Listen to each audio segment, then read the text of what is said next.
जमुई के नवनिर्वाचित सांसद और केंद्रीय मंत्री चिराग पासवान के जीजा अरुण भारती आज जमुई पहुंचे। चुनाव जीतने के बाद जमुई लोकसभा के 3 दिवसीय दौरे में सांसद ने जिले के कई प्रखंडों में जाकर लोगों की समस्या को जाना। साथ ही जमुई में होने वाली दिशा की बैठक में भी शामिल हुए।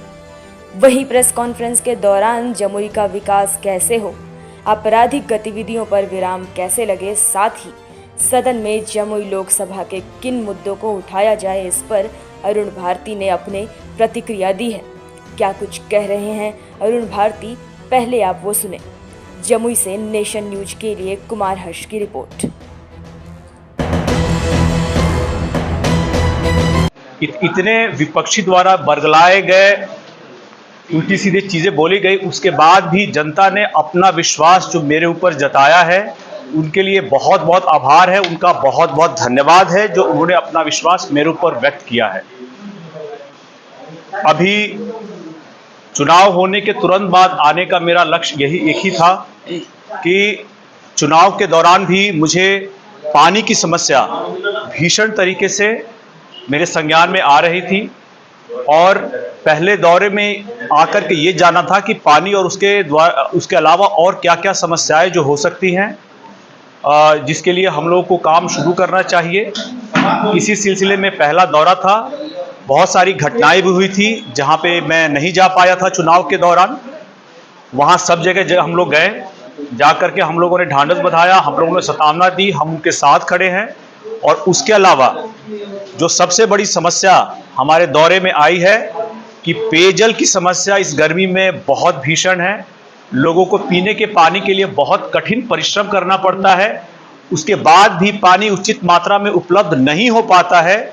इसको आज दिशा की मीटिंग में उठाना मेरी प्राथमिकताओं में होगा। इसके अलावा जो सिंचाई है, अभी धान की उपज शुरू होगी, धान की खेती शुरू होगी। मैप तैयार हुआ है कि अगले 5 साल हमको कैसे विकास करना है, को कैसे आगे बढ़ाना है, तैयार हुआ है या होगा? जब तक जनता से मिलेंगे नहीं, हम लोग को समस्याओं के बारे में एक खाका तैयार नहीं होगा। इसीलिए अब ये दौरा शुरू हुआ है। लगातार हम लोगों से मिलते रहेंगे, लगातार उनसे वार्ता होती रहेगी और इसी तरह से जितनी भी समस्याएं हैं उसका एक खाका तैयार कर, चाहे वो स्थानीय प्रशासन के द्वारा हो, चाहे वो बिहार सरकार के द्वारा हो या वो भारत सरकार के द्वारा हो, जैसे भी इन समस्याओं का सुझाव हो सकता है, उसके हिसाब से एक हम लोग खाका तैयार करेंगे और खाका तैयार करके उसी हिसाब से हम लोग इस पे आगे कार्य करेंगे। अच्छा, एक सवाल है कि एक अच्छे मार्जिन से आपने जीत हासिल की, तो क्या आप जमुई की ये संसदीय क्षेत्र के सभी जनता का काम करेंगे या अपने साथी जदयू के जो एमपी है देवेचंद ठाकुर, जैसा उन्होंने कहा कि हम मुस्लिम और यादव का काम नहीं करेंगे क्योंकि उन्होंने मुझे वोट दे दिया, तो आपकी क्या राय, आप किस आधार पे प्रतिक्रिया आपकी क्या है? देवेचंद ठाकुर ने जो कहा क्या? देखिए, मेरा ये मानना है कि जब आप सांसद निर्वाचित होते हैं, जनता के द्वारा चुने जाते हैं, तो आप पूरी की पूरी लोकसभा के जनता के प्रतिनिधि होते हैं।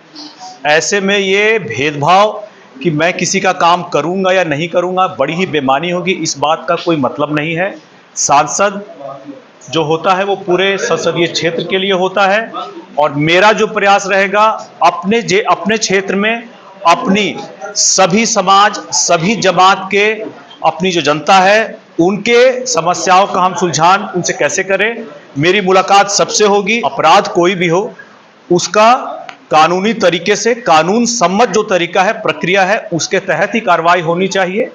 ये त्वरित रॉबिनहुड वाली जो चीज होती है ना, कि आप त्वरित का कार्रवाई करें और किसी को के ऊपर एग्जीक्यूशन, मतलब इसमें कोई भी जो एग्जीक्यूटिव है वो अपने हिसाब से कोई कार्रवाई नहीं करे। कानून सम्मत न्यायालय के द्वारा जो कार्रवाई की जाएगी वही कानून सम्मत होगा और वही सही भी रहेगा। मैं उसके पक्ष में हूँ। शूट आउट नहीं होगा? नहीं, शूट आउट नहीं होना चाहिए जब तक कि न्यायालय से या कुछ ऐसा रहा हो जो कि कानून सम्मत नहीं हो, वो मेरे हिसाब से सही नहीं, वो ऐसा नहीं होना चाहिए। कल राहुल गांधी ने एक बयान दिया कि उन्होंने कहा कि एनडीए सरकार तो बन गई, एनडीए की सरकार, लेकिन वो बहुत अस्थिर सरकार है, ये कभी भी गिर सकती है और एनडीए के कई घटक दल के नेता मेरे संपर्क में। राहुल गांधी के इस बयान को अरुण भारती की रूप में अंग्रेजी में एक कहावत है कि इफ विशेस व हॉर्सेस बेगर्स वुड फ्लाई। देखिए, भारत का के लोकसभा का चुनाव हो चुका है, अपना उन्होंने प्रधानमंत्री चुन लिया है, सब लोग अपने कार्य मंत्री सारे अपने प्रभार दे दिए गए हैं, सब लोगों ने अपना अपना प्रभार संभाल लिया है और अपने कार्य में लग गए हैं। ऐसे में विपक्षी का ये हमेशा रहेगा कि वो किस तरह से सरकार को डिस्टेबल करे। मेरा उनसे गुजारिश रहेगा कि वो एक पॉजिटिव विपक्ष की भूमिका निभाएं, पॉजिटिव तरीके से सरकार को सुझाव दे। सदन में क्या मुख्य प्रश्न आपका रहेगा अपने संसदीय क्षेत्र को लेकर, जो सदन की अभी कार्यवाही होने वाली है 24 तारीख से? इस सत्र में जो 24 तारीख से शुरू होगा, इसमें सांसदों का शपथ होगा, इसमें राष्ट्रपति जी का अभिभाषण होगा, उनके अभिभाषण पे धन्यवाद ज्ञापन होगा और इसके बाद स्पीकर का चयन होगा। जो जनता से जुड़ी समस्याएं हैं वो अगले सत्र से उठाई जाएंगी और इसमें यहाँ जनता से मिल करके लगातार दौरे जारी रहेंगे, मिल करके जो प्रमुख समस्याएं होंगी उनको सही माध्यम से सही फोरम पे सदन में उठाया जाएगा और कोशिश किया जाएगा कि उन समस्याओं का जो सॉल्यूशन हो वो भी हमें मिले।